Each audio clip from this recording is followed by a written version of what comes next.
un altro personaggio che non è ancora nato in musica, è ancora fisso su quei mascheroni che dicevo prima. Il suo nome è Gamba, vissuto in quel di Leini, frazione Tedeschi.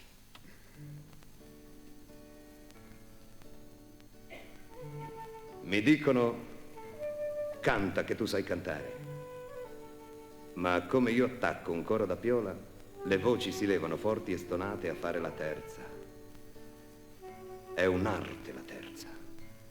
Si deve attaccare con voce di testa e spingere, spingere, farti scoppiare le vene del collo.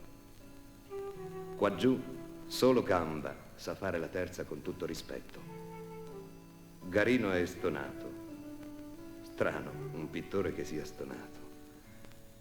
Le volte che il caso ci fa incontrare, si beve robusto, quasi con furia, dal vino all'amaro, il tutto a casaccio.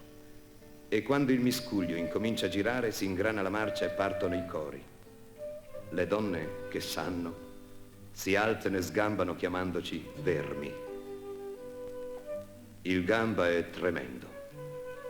Lo chiamano Gamba per via dell'arto di legno che porta.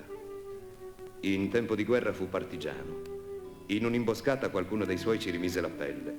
Lui, mentre arrancava, rimase colpito all'arto di legno. Si fece passare per morto e fu salvo. Un buon falegname e un poco di stucco gli misero in sesto la gamba. Pretese la gloria, ferito in battaglia. Adesso è suonato, fa lo stracciaio, aspetta la fine.